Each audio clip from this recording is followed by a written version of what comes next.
আসসালামু আলাইকুম, স্বাগত জানাচ্ছি আরটিভি সকালের সংবাদে। আপনাদের সঙ্গে আছি আমি মাফি রহমান। বৃষ্টি আর পাহাড়ি ঢলে সুনামগঞ্জে আবারও বন্যা পরিস্থিতির সৃষ্টি হয়েছে। সুরমা নদীর পানি শহরের ১৬ পয়েন্ট বিপদসীমার ৩২ সেন্টিমিটার উপর দিয়ে প্রবাহিত হচ্ছে।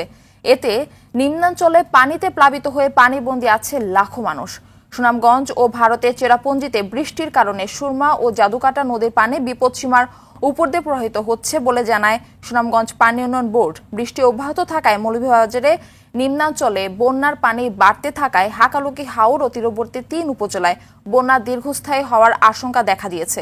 উজানের ঢল ও অবিরাম বর্ষণে তিস্তা নদীর পানি সামান্য কমলেও ধরলা দুধকুমার সহ সব নদ নদীর পানি বাড়ায় দ্বিতীয় দফায় বন্যা পরিস্থিতির সৃষ্টি হয়েছে। লালমনিরহাটে তিস্তার পানি বাড়তে শুরু করলেও ডালিয়া পয়েন্টে পানি বিপদসীমার ৩০ সেন্টিমিটার নিচ দিয়ে প্রবাহিত হচ্ছে। পানি স্বাভাবিক রাখতে তিস্তা ব্যারেজের সব জলকপাট খুলে দেওয়া হয়েছে। ফেনীর মুহুরী নদীর পানি বৃদ্ধি পাওয়ায় বাঁধ ভেঙে লোকালয়ে পানি ঢুকছে। খাগড়াছড়ির আলুটিলার সাপমারায় পাহাড় ধস হয়েছে। এ সময় ঢাকা খাগড়াছড়ি ও ঢাকা চট্টগ্রাম সড়কে যান চলাচল বন্ধ থাকলেও পরে ফায়ার সার্ভিসের সহযোগিতায় যান চলাচল স্বাভাবিক হয়েছে। আমরা প্রতি বছর ২-৩বার করে বন্যার সম্মুখীন হতে হয়। এই পানি যাইতে না যাইতে আবার এক সপ্তাহ পরে আবার আক্রান্ত। আমরা বাচ্চা থাকার কোনো উপায় নাই। এইখানে থাকা যাইব কি না এই পরিস্থিতি আমরা শিকার। আমরা জানি গভর্নমেন্ট পর্যাপ্ত পরিমাণে ত্রাণ দিচ্ছে, কিন্তু মানুষের গোড়দুরায় ত্রাণগুলো পৌঁছাচ্ছে না। যারা ফাইবার এরা পায় না, যারা ফাইবার না তারা কিছু পৌঁছে গিয়া। দর্শক, এ বিষয়ে বিস্তারিত জানাতে সুনামগঞ্জ থেকে যুক্ত হচ্ছেন আমাদের সহকর্মী বিন্দু তালুকদার। বিন্দু, সুনামগঞ্জের পরিস্থিতি কেমন দেখতে পাচ্ছেন এবং পানিবন্দী মানুষের এখন অবস্থা কেমন জানাবেন?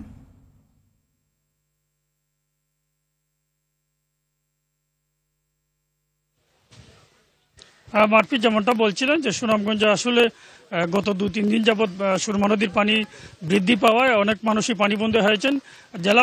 জেলা প্রশাসনের সাথে আমরা কথা বলেছিলাম। জেলা প্রশাসন বলছেন যে যারা পানিবন্দী লোকজন আছেন তাদের সংখ্যা আসলে নিরূপণ করা হচ্ছে। আমরা যদি একটু জানাতে চাই যে তাহিরপুর, বিশম্বরপুর, জামালগঞ্জ, ছাতক এবং সুনামগঞ্জ সদর এই কয়েকটি উপজেলার মানুষই পানিবন্দী বেশি। তবে একটু স্বস্তির খবর জানিয়েছেন সুনামগঞ্জ পানি উন্নয়ন বোর্ডের নির্বাহী প্রকৌশলী। তিনি যেমনটা জানিয়েছেন যে সুনামগঞ্জের জাদুকাটা নদীর পানি বিপদসীমার ৭০ সেন্টিমিটার উপরে ছিল, কিন্তু আজকে বিপদসীমার ৪০ সেন্টিমিটার নিচ দিয়ে প্রবাহিত হচ্ছে। তবে সুরমা নদীর পানি বৃদ্ধি পাচ্ছে। আজ সকাল ৯টায় সুরমা নদীর পানি বিপদসীমার ৩২ সেন্টিমিটার উপরে ছিল, তবে আজ এরপর আর বৃদ্ধি পায়নি। পানি উন্নয়ন নির্বাহী আমরা দাবি করেছেন যে বৃষ্টিপাত যদি ভারী বৃষ্টিপাত না হয় তাহলে হয়তো নদীর পানি কম বৃদ্ধি পাবে, এছাড়া বন্যা পরবর্তী থাকতে পারে। তিনি আরও যেমনটা জানিয়েছেন যে হাওরের পানি নদীর পানি একাকার হওয়া যায় আসলে পানি ধীরগতিতে হ্রাস পাবে, যার কারণে বন্যা পরিস্থিতি সহসায় উন্নতি হওয়ার আসলে দেখা যাচ্ছে না এই অবস্থায়। আর জেলা প্রশাসন আমরা কথা বলেছিলাম, জেলা প্রশাসন আমরা জানিয়েছেন যে গত বন্যা রেশ কাটতে না কাটতে যেহেতু আবারও বন্যা পরিস্থিতি সৃষ্টি হয়েছে, জেলা প্রশাসন সকল উপজেলা প্রশাসনকে নির্দেশনা দিয়েছেন। জেলা প্রশাসন উপজেলা প্রশাসন বন্যা পরিস্থিতি মোকাবেলার প্রস্তুতি নিয়ে গেছেন। আশ্রয়কেন্দ্র চালু রয়েছে এবং যেখানে বন্যার্থ মানুষের খোঁজ পাওয়া যাচ্ছে তারা আশ্রয়কেন্দ্র নিয়ে আসছেন। মারফি, এই ছিল সুনামগঞ্জের বন্যা এবং সুরমা নদীর পানি সর্বশেষ খবর। ধন্যবাদ আপনাকে।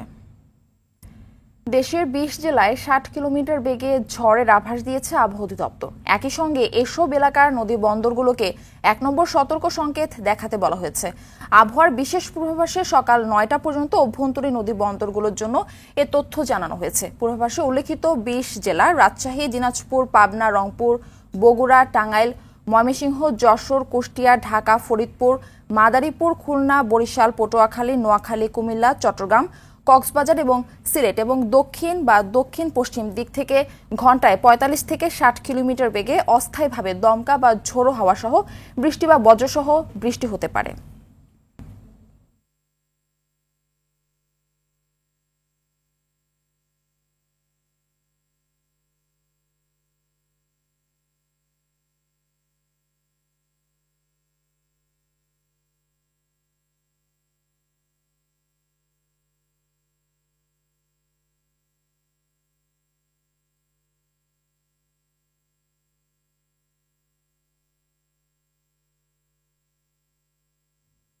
দর্শক, আবহাওয়ার সর্বশেষ পরিস্থিতি জানাতে রাজধানীর আবহাওয়া অফিস থেকে যুক্ত হচ্ছেন আমাদের সহকর্মী শাকিলা করিম। শাকিলা, আবহাওয়ার সর্বশেষ কি তথ্য রয়েছে আপনার কাছে জানাবেন এবং টানা যে বৃষ্টি হলো এই বৃষ্টিতে জনদুর্ভোগ কেমন দেখছেন জানাবেন। মারফি, আজ কিন্তু জুলাই মাসের 2 তারিখ এবং আবহাওয়া অফিস থেকে কিন্তু জানানো হয়েছে আগামী 5 তারিখ পর্যন্ত কিন্তু ঠিক একইভাবে বৃষ্টিপাত হবে। হয়তো কিছু কিছু সময়ের জন্য থামতে পারে, তবে ভারী বৃষ্টিপাতের একটা সম্ভাবনা কিন্তু রয়েছে আগামী 5 জুলাই পর্যন্ত। এবং এই সময়টাতে তাপমাত্রা স্বাভাবিক থাকবে এবং বৃষ্টি কমার পরে কিন্তু তাপমাত্রা আবার বাড়তে পারে।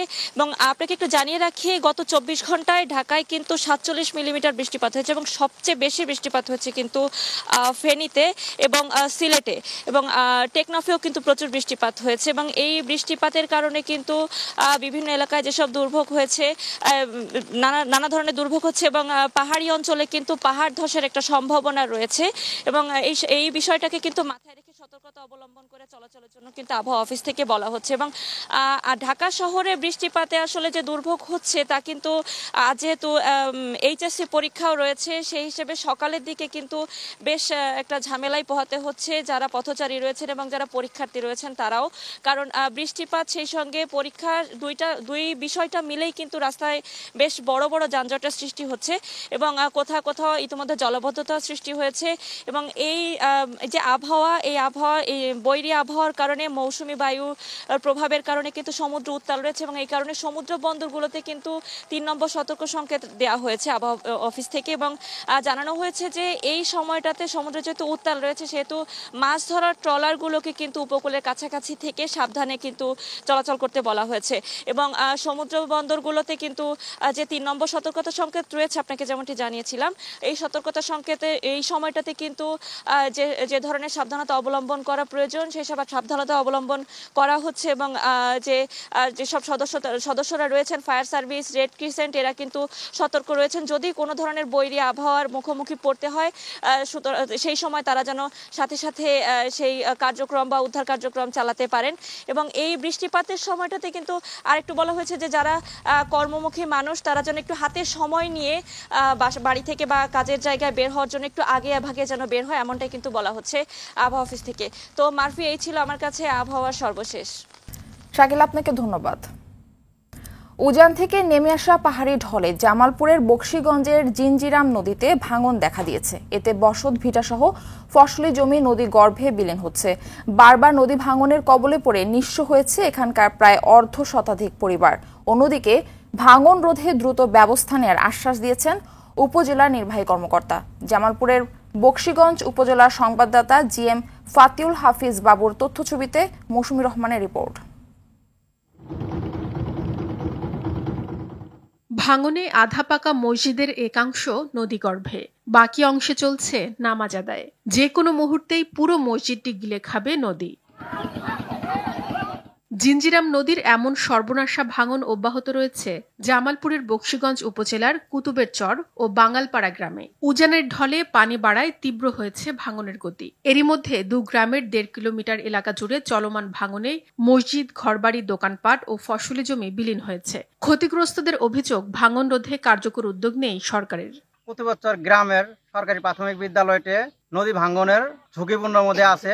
অতি বিলম্বে নদী ভাঙন রোধ করা না যায়, প্রাথমিক বিদ্যালয়টা তাড়াতাড়ি নদীর গর্ভে বিলীন হয়ে যাবে। কুতুবের চর জিঞ্জিরাম নদীর কাছে আমার বাড়ি, জমিন অনেকখানি আসিল। নদী ভাঙন 2 বার ভাঙছি, এই মেয়েদের খুব ঝুঁকিপূর্ণের মধ্যে আছে। এইবার ভাঙলে আমার ধরেন বছর দাঁড়িয়ে এই মেধাতে শেষ। নদীর পার দিয়ে যদি একটা রাস্তা করে দেয়, সামনে একটা ব্রিজ দেয়, তাতে এলাকার লোক খুব শান্তিতে বসবাস করতে পারবে। তবে ভাঙন ঠেকাতে দ্রুত নানা উদ্যোগ নেওয়ার আশ্বাস দেন উপজেলা নির্বাহী কর্মকর্তা। এই বিষয়ে আমি পানি উন্নয়ন বোর্ডের নির্বাহী প্রকৌশলী যিনি আছেন ওনার সাথে কথা বলেছি এবং উনি অলরেডি জিও ব্যাগ ইস্যু করে দিয়েছেন। 500 জিও ব্যাগ ফেলা হবে। এছাড়া নিম্নাঞ্চলে যে পানি ঢুকছে, বর্ষার যে পানিটা, এবং যারা নদী ভাঙনের জন্য যে সকল ক্ষতিগ্রস্ত পরিবার রয়েছে, আমরা সেই সকল পরিবারগুলোতে খাদ্য সহ অন্যান্য সহায়তা পৌঁছে দেব। জিঞ্জিরাম নদীর ভাঙন রোধ সহ ক্ষতিগ্রস্তদের পুনর্বাসনে সরকারের উদ্যোগ চান স্থানীয়রা। মৌসুমী রহমান, RTV। সর্বজনীন পেনশন কর্মসূচি প্রত্যয় চালুর প্রজ্ঞাপন প্রত্যাহার দাবিতে টানা দ্বিতীয় দিনের মতো কর্মবিরতি চলছে দেশের 56 পাবলিক বিশ্ববিদ্যালয়ে। হচ্ছে না ক্লাস, পরীক্ষাও। অনলাইন, সান্ধ্যকালীন ও প্রফেশনাল কোর্সের ক্লাসও বন্ধ রয়েছে। প্রত্যয় চালুর বিরোধিতা করে বেশ কিছুদিন ধরে আন্দোলন করে আসছিলেন শিক্ষকরা, কিন্তু সরকারের পক্ষ থেকে কোনো সাড়া না পাওয়ার কথা জানিয়ে গত রোববার একাডেমিক ও প্রশাসনিক দায়িত্ব পালন থেকে বিরত থাকার ঘোষণা দেয় বাংলাদেশ বিশ্ববিদ্যালয় শিক্ষক সমিতি ফেডারেশন। সেই অনুযায়ী গতকাল থেকে দেশের সব পাবলিক বিশ্ববিদ্যালয়ে শুরু হয়েছে অনির্দিষ্টকালের কর্মবিরতি। এই কর্মসূচির কারণে ক্লাস পরীক্ষার পাশাপাশি বন্ধ রয়েছে দাপ্তরিক কাজও।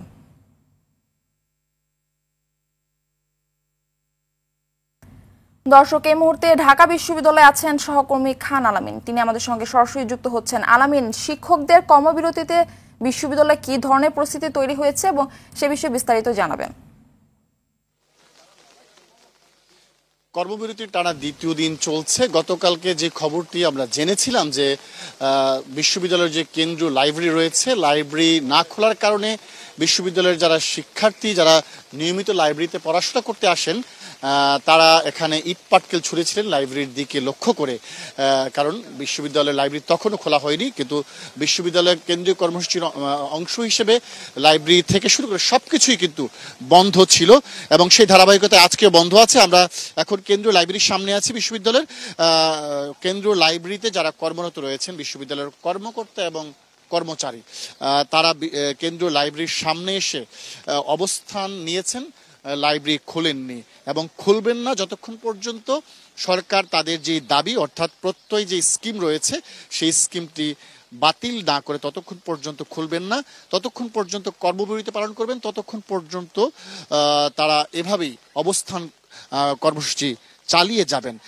এটি হচ্ছে কর্মকর্তাদের বিষয়। আবার বিশ্ববিদ্যালয়ের শিক্ষক যারা রয়েছেন তারাও কর্মবিরতি পালন করছেন। অর্থাৎ এক কথা যদি বলি যে বিশ্ববিদ্যালয়ের সাথে সংশ্লিষ্ট কর্মকর্তা কর্মচারী কিংবা শিক্ষক যেখানে কাজ করেন সেই সব জায়গা বন্ধ রয়েছে, এর বাইরে বাকি সব জায়গা খোলা রয়েছে। যেমন বিশ্ববিদ্যালয় লাইব্রেরি বন্ধ রয়েছে, বিশ্ববিদ্যালয়ের টিএসসি বন্ধ রয়েছে, প্রশাসনিক ভবন বন্ধ রয়েছে, একাডেমিক ভবনগুলো বন্ধ রয়েছে। তো বলা যায় যে অচল অবস্থা যেটাকে বলা হয় সেটা পুরোপুরি বাস্তবায়ন হয়েছে। বিশ্ববিদ্যালয়ের যে শিক্ষকরা রয়েছেন তারা কর্মবিরতির পাশাপাশি প্রতিদিন 1 ঘন্টার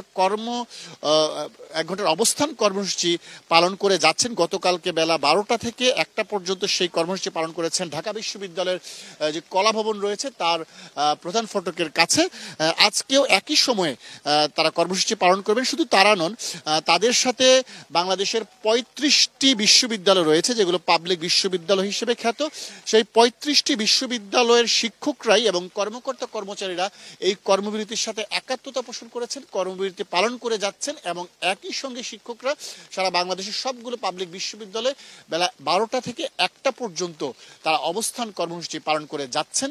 আজকেও সেই কর্মসূচি পালন করবেন এবং আমি বিশ্ববিদ্যালয়ের যেই ঢাকা বিশ্ববিদ্যালয় শিক্ষক সমিতির সাধারণ সম্পাদক অধ্যাপক ডক্টর জিনাত হুদা তার সাথে কথা বলেছি। তিনি যেটি আমাদেরকে জানিয়েছেন যে আজকে বৃষ্টি হলেও ঠিক যেই কর্মসূচি যে সময় রয়েছে 12টা তার আগেই তাদের যে শিক্ষকরা রয়েছেন ঢাকা বিশ্ববিদ্যালয়ের সবাই এসে কলাভবনের সামনে জড়ো হবেন এবং সেখানে 1 ঘন্টার অবস্থান কর্মসূচির মধ্য দিয়ে আজকের কর্মসূচি তারা পালন করবেন। তো এই হচ্ছে আমার কাছে থাকা সবশেষ খবর। বিশ্ববিদ্যালয়ের যেই প্রত্যয় স্কিম বাতিলের দাবিতে যে আন্দোলন কর্মসূচি চলছে তার। আলামিন, আপনাকে ধন্যবাদ। চলে যাচ্ছি পরবর্তী সংবাদে।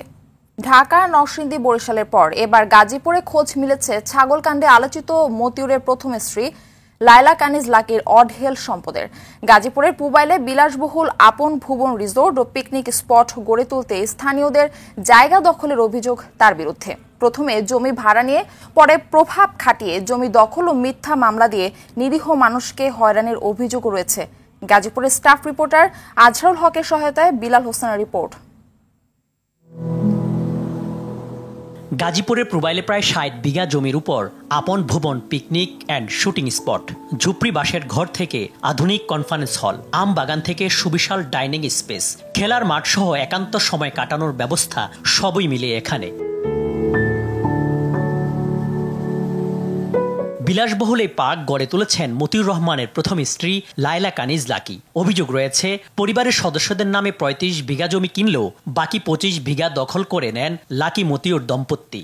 আমার হইল 24 আর আমার মার হইল 43। এই 68% জায়গা দখল করে নিছে কানিজ ফাতেমার মতিউর সাহেব ইয়েরা।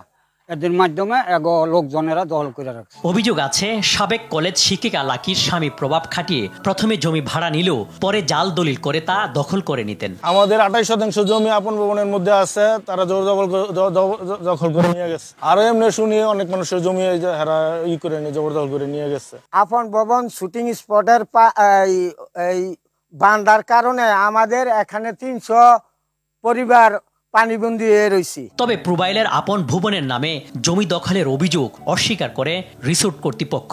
এটা কেউ বলতে পারবেন আজ পর্যন্ত এটা কি সেই দিন আসছে নাকি যে জবরদখলের দিন? আপনার কাবার কোন আপনারা জানেন, সবাই জানে। আমি যতটুকু জানি যে এটা আপন ভবনের কাছে বিক্রি করতে চাইছিল, ওনারাও আগাইছিল, পরে যখন দেখছে যে মামলা চলতেছে। এই রিসোর্ট ছাড়াও গাজীপুরের প্রোবাইলে খিলগা মোজায় মতিউরের পরিবারের সদস্যদের নামে বিপুল পরিমাণ জমি থাকার কথা জানান স্থানীয়রা। টঙ্গীতে SK streams and industries limited নামেও শিল্প প্রতিষ্ঠানটি মূলত মতিউর রহমানের। প্রশাসনের নজর এড়াতে কাগজপত্রে তার ভাই কাইয়ুম হাওলাদার ও দ্বিতীয় স্ত্রী শাম্মীর নাম দেখানো হয়েছে। বিল্লাল হোসেন, RTV, ঢাকা। শিরোনামে যেরকমটা বলছিলাম, হযরত শাহজালাল আন্তর্জাতিক বিমানবন্দরের 3য় টার্মিনালের গ্রাউন্ড হ্যান্ডলিং নিয়ে চলছে সাপ বেজির লড়াই। আন্তর্জাতিক মানের সেবা নিশ্চিত করতে জাপানের একটি প্রতিষ্ঠানকে দায়িত্ব দিতে যাচ্ছে সরকার। অন্যদিকে অভিযোগের পাহাড় ঘাড়ে নিয়েও এই দায়িত্বে নিজেদের কাছে রাখতে মরিয়া বিমান বাংলাদেশ কর্তৃপক্ষ। বিশেষজ্ঞরা বলেন, যাত্রী সেবার মান নিশ্চিত করতে হলে বিদেশি প্রতিষ্ঠানকেই দায়িত্ব দেওয়া উচিত। শরীয়ত খানের রিপোর্ট। বিমানবন্দরে উড়োজাহাজ অবতরণের পর পার্কিং, লাগেজ উঠানো নামানো, চেক ইন, গ্রাউন্ড হ্যান্ডলিং এর সব কাজ করে বিমান বাংলাদেশ। স্বাধীনতার পর থেকে দেশের সব বিমানবন্দরে এককভাবে কাজটি করে আসছে বিমান। তবে নিম্নমানের সেবা, অব্যবস্থাপনা, যাত্রী দুর্ভোগ সৃষ্টি সহ বিস্তর অভিযোগ সংস্থাটির বিরুদ্ধে। বিমানের কাজে নাখোশ খোদ বিমানবন্দর কর্তৃপক্ষ ও অন্য এয়ারলাইন্সগুলো। এ অবস্থায় শাহজালাল আন্তর্জাতিক বিমানবন্দরের 3য় টার্মিনালের গ্রাউন্ড হ্যান্ডলিং এর কাজ জাপানি প্রতিষ্ঠানকে দেওয়ার পক্ষে সরকার। তবে দায়িত্ব নিজেদের কাছে রাখতে মরিয়া বিমান। গ্রাউন্ড হ্যান্ডলিং এর দায়িত্ব বন্টন নিয়ে বেবিচক ও বিমানের মধ্যে চলছে নীরব যুদ্ধ। জাপানি প্রতিষ্ঠানকে দায়িত্ব দেওয়ার কথা থাকলেও আনুষ্ঠানিক ঘোষণা দিতে পারেনি বেবিচক। এটা তো ইন্টারন্যাশনাল ফ্লাইট তো অপারেট হচ্ছে এখানে, এবং এখানে আমরা তো বিভিন্ন এয়ারপোর্টে করি, তার সাথে কম্পেয়ার করলে খুব বেশি ফারাক বর্তমানে আছে বলে মনে হয় না। প্রিপারেশন অব্যাহত আছে, মানে ইকুইপমেন্ট পারচেজ, ইকুইপমেন্টের অপারেশন, তারপরে ম্যান পাওয়ার, অ্যাপয়েন্টমেন্ট, ট্রেনিং। দায়িত্ব নিশ্চিত না হলেও 3য় টার্মিনালের গ্রাউন্ড হ্যান্ডলিং এর জন্য নিজেদের প্রস্তুত করছে বিমান কর্তৃপক্ষ। এরই মধ্যে ব্যয় করেছে 1000 কোটি টাকার বেশি। নিশ্চিত না হয়েই বিপুল অর্থ ব্যয় নিয়ে প্রশ্ন উঠছে। বাংলাদেশ বিমানের সাথে জাইকা তারা যাকে রিকমেন্ড করবে তার সঙ্গে জয়েন্ট ভেঞ্চারে গ্রাউন্ড হ্যান্ডলিং হবে। বাংলাদেশ বিমান এই মুহূর্তে তো আন্তর্জাতিক মানের কাজ করছে, কিছু কিছু কাজ হয়তো ছোটোখাটো সমস্যা হচ্ছে, তাদের কিছুটা অভিজ্ঞতার অভাব, কিছুটা ইকুইপমেন্টের অভাব। আমরা আশা করি জয়েন্ট ভেঞ্চারের মাধ্যমে অভিজ্ঞতা যে অভাবটা আছে বা ইকুইপমেন্টের যে অভাবটা আছে সেটা পূর্ণ হবে ইনশাআল্লাহ।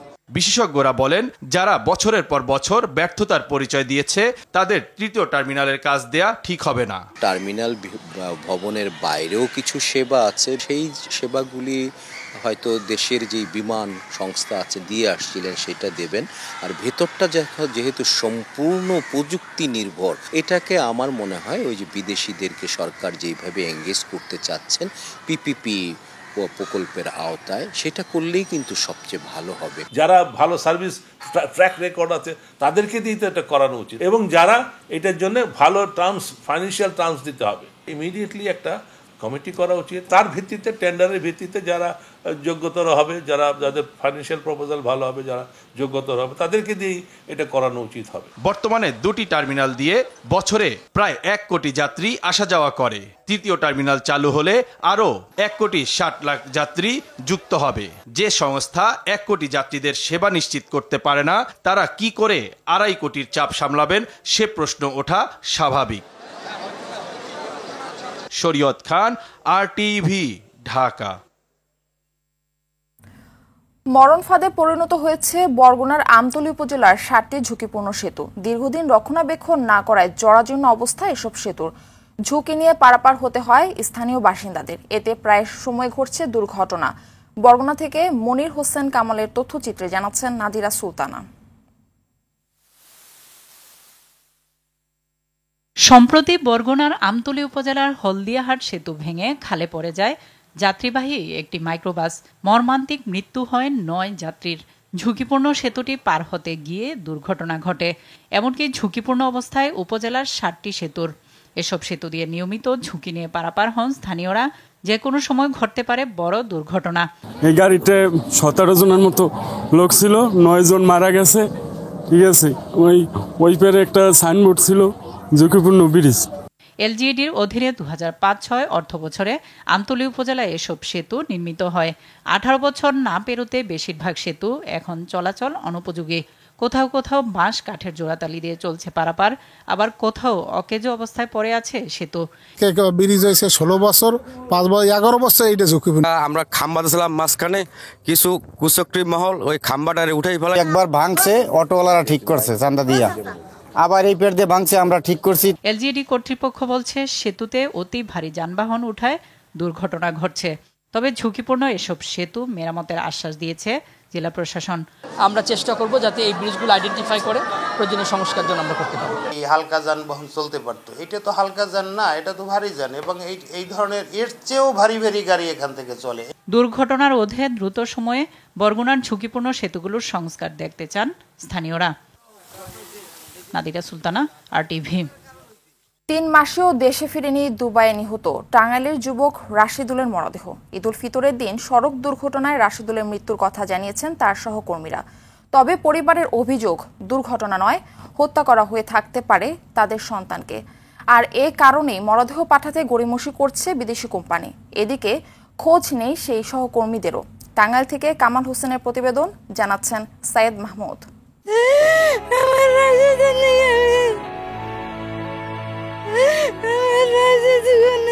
ছেলের মরদেহের প্রতীক্ষায় মা। সন্তানের ছবি বুকে নিয়ে থেকে থেকে কেঁদে উঠছেন। শোকে কাতর পুরো পরিবার। টাঙ্গাইল সদর উপজেলার গোসাইজোয়ার গ্রামের দরিদ্র কৃষক আলতাফ হোসেনের ছেলে রাশেদুল। দরিদ্র পরিবারের সচ্ছলতা ফেরানোর আশায় পাড়ি জমান দুবাই। গত ঈদুল ফিতরের দিন তার সহকর্মীরা জানায় মর্মান্তিক এক সড়ক দুর্ঘটনায় রাশেদুলের মৃত্যু হয়েছে। এ খবরে শোকের ছায়া নেমে আসে পরিবারে। 3 মাস পেরিয়ে গেলেও দেশে আসেনি ছেলের মরদেহ। আমার ছেলের আড্ডি দেন নাগবো প্রধানমন্ত্রীর কাছে, আমার এটা অনুরোধ, আমার একটা মাত্রই ছিল। পরিবার ও স্বজনদের অভিযোগ রাশেদুলকে খুন করা হয়ে থাকতে পারে। বারবার যোগাযোগের পরও মরদেহ দেশে পাঠানোর কোনো উদ্যোগ নেই। এখন ওরা বলতেছে যে না, আপনার ধৈর্য ধরেন, লাশ অবশ্যই আসবে। কিন্তু আমি এই বিষয়ে বুঝলাম না যে এরা এরকম সময় অতিবাহিত করার কারণ কি। অতি তাড়াতাড়ি জানি এই জিনিসটা তদন্ত করে দেখে আমার ছেলে জানি দ্রুত তাড়াতাড়ি পাঠায়, প্রধানমন্ত্রীর কাছে আমার আবেদন রইল। এদিকে মরদেহ দ্রুত দেশে ফিরিয়ে আনার বিষয়ে সরকারি দপ্তরগুলোর সহযোগিতা চান স্থানীয় এই জনপ্রতিনিধি। পররাষ্ট্র মন্ত্রণালয় আছে এবং আমাদের যে বৈদেশিক কল্যাণ মন্ত্রণালয় আছে, তাদের কাছে বিনীতভাবে অনুরোধ জানাচ্ছি যে দ্রুত গতিতে এই লাশটা যাতে বাংলাদেশে ফেরত পাঠানোর একটা ব্যবস্থা করা হয়। মৃত্যুর রহস্য উন্মোচনের পাশাপাশি রাশেদুলের মরদেহ দ্রুত দেশে ফিরিয়ে আনা হবে, এমন প্রত্যাশায় তার পরিবার ও এলাকাবাসী। সাইয়েদ মাহমুদ, RTV। সকালের সংবাদ এ পর্যন্তই। সবচেয়ে সংবাদ জানতে যে কোনো মোবাইল ফোন থেকে 2414 নম্বরে ডায়াল করুন। মধ্যাহ্নের সংবাদ দুপুর 12টায় দেখার আমন্ত্রণ রইল। ধন্যবাদ সবাইকে।